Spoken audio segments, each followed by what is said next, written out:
Hello, friends. This is Becky with Becky Budgets. Just wanted to go ahead and come on here to get set for the first week of the next year. For those of you who are new to this channel, my husband and I are weekly budgeters, and I do like to start the month by doing a monthly budget. Now, if you remember, I did do the January budget on using stickers in my Erin Condren. Let me see if I can pull it out.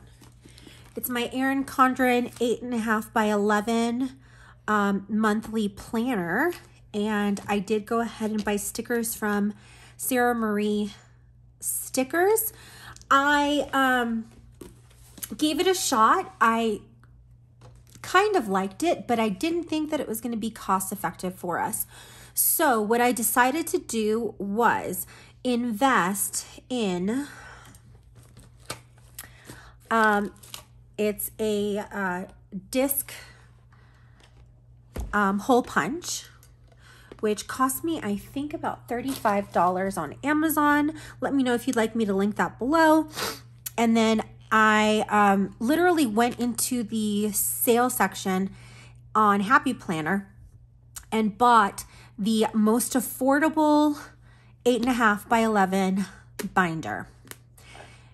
I also went ahead and purchased the Budget by Paycheck workbook, the digital copy. And what I'm thinking is that I'm going to use this more as an investment. So moving forward next year, as long as there aren't any big changes between the workbook and the digital copy from this year and next year, I may just use the same file for next year, since you are able to write in your months. And let me just kind of jump over there so you can see it. So you pretty much fill in your months. So I shouldn't be out that at all. And then I am probably only going to need to restock on paper, which thanks to one of my subscribers, I opted not to use the 80-pound paper. It wouldn't go through my printer very well. So I went with 30-pound paper, and that seemed to go really well. So I'll just be out the paper. And I mean, if I do decide to change up the cover, I'll be out that. But other than that, I am viewing this as an investment. So let's go ahead and do our monthly budget. I love consistency, and I am a creature of habit. So what I did was I printed this form, which is off of the Budget Mom free resources. It's on there as a monthly budget. Linus, come here. Come here, Bubbles. Mama's trying to film. I don't know why he's driving you nuts. Sorry about that. So I got this off the free resources, and using the Adobe Acrobat, I was able to edit the PDF to have all my categories on it. So moving forward, we can do that point by point, okay? So let's go ahead and do our January budget.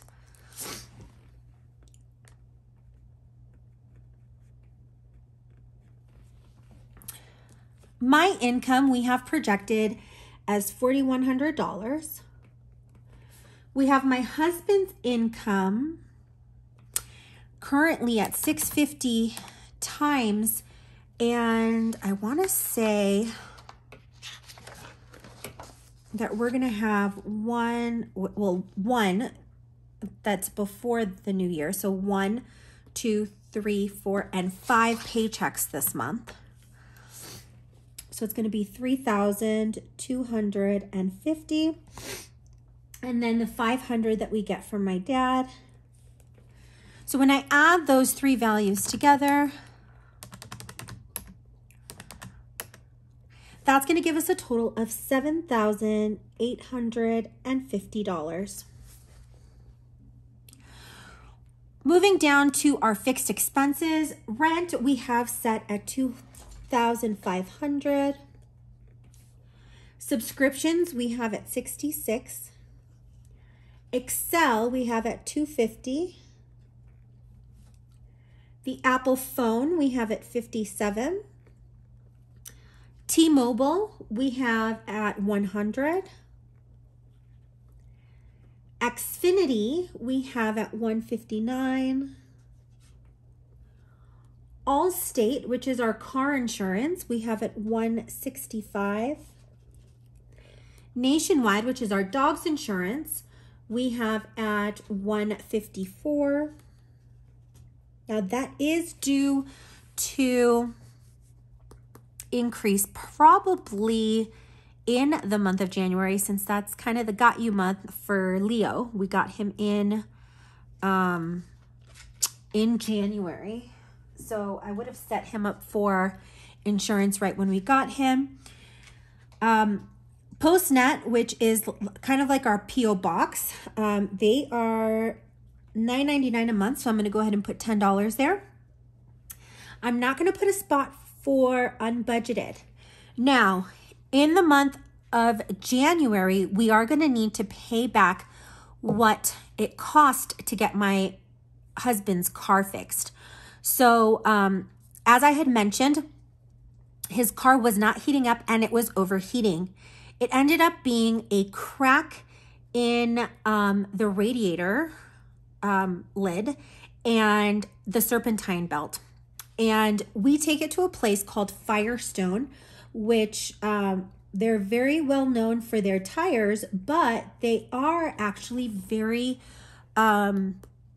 good mechanics. They're the only mechanics in this area that really work very well and are honest with my husband. I'm a little old school and I take my car to Honda, but he trusts Firestone. And we're going to need to account for the $587 that it costs to fix his car. Now, the way it's set up is he has a Firestone line of credit. So it is 0% and we aren't due to make a payment until next month. So our hope, similar to when we had to get his window fixed, is to save that last paycheck in the month to try and pay this off so that we don't incur debt. We'll see if we get there. Let's go ahead and add these values together.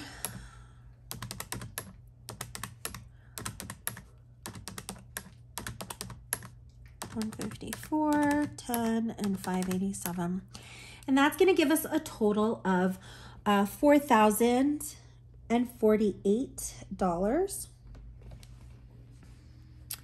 For food, since it is a 5-week month, we are going to need to account $500 for food. Gas, we do $250 a month.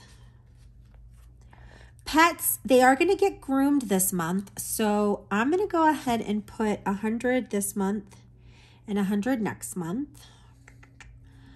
Hubby, we're going to plan for $100 for him, $100 for my personal. Eating out, we're going to leave at $75, and miscellaneous we'll leave at $50. When we add those values together,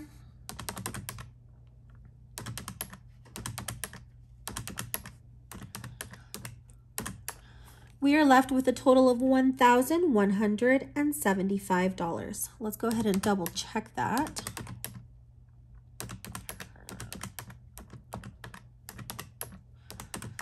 Yep, $1,175. Moving down to our debt, our credit card payments, we have at $526. The Upstart loans, which are our personal loans, are $1,652 a month. Advantage, which is my husband's student loan, is $181. We do account for the minimums on my Barclay and my husband's Barclay. Mine has the Dell principal and my husband's has the Capital One principal, but we're still making the previous minimum payments before we did the balance transfer. So we do expect to put $61 extra onto the Barclay, or my Barclay, and then put 51 extra into my husband's Barclay. So when we add those values together, that's going to give us a total of $2,471. Just doing these one more time because I tend to mess up on this form more than anything else. So I just want to double check it. Now, we are doing something a little different in the 2023 calendar year, in which we are putting the same amount every week into our savings account, or into our 52-week challenges. The only exception is that for 4 months out of the year, I have to pay about, I think it's an extra payment in order to come out even with those even amounts. I pay into it weekly, monthly, and my husband pays into it weekly, so he doesn't have to make the adjustment. But since I pay into it monthly, I have to make the adjustment. And let me know if you want me to go through how we're calculating this. I'm more than happy to share that with you. One of my lovely subscribers sent me out a printout of how it was going to work out, and it made complete sense to me and is something that seems more attainable to us. So we are looking forward to doing it this way next year. Long story short, 52-week number 1, which is my account, is going to go ahead and get 100. I'm going to say 133 because we always round up on these. It's actually 132.50. My husband's, which goes towards moving, is going to get 106. And then with 5 weeks, we are planning on putting $500 towards our sinking funds. So when we add those together, that's going to give us a total of $739. Now, in order to kind of figure out what our month is going to look like ahead of time, we have an income total of $7,850 minus the total expenses. And those total expenses are all these pink squares. So we've got the $739 from savings, plus the $2421 from debt, the $1175 from our variable expenses, and then the fixed expenses. That's going to give us a total of $8,383.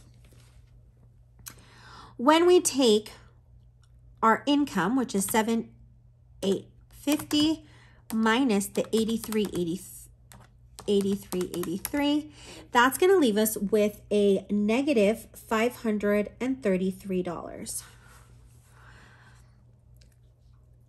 Now, having a negative number does not stress me out. Both my husband and I have variable income because we get paid hourly. And I do know that my husband has been putting in some extra time. So that being the case, I'm not too worried about having a negative number in that area. Well, friends, I will be back shortly with our January week 1 budget. I can't believe it is already going to be the new year. And hopefully by the end of the week, I can go ahead and close out the month of December. I hope each and every one of you had an amazing holiday, and I will see you soon. Take care, my friends. Bye.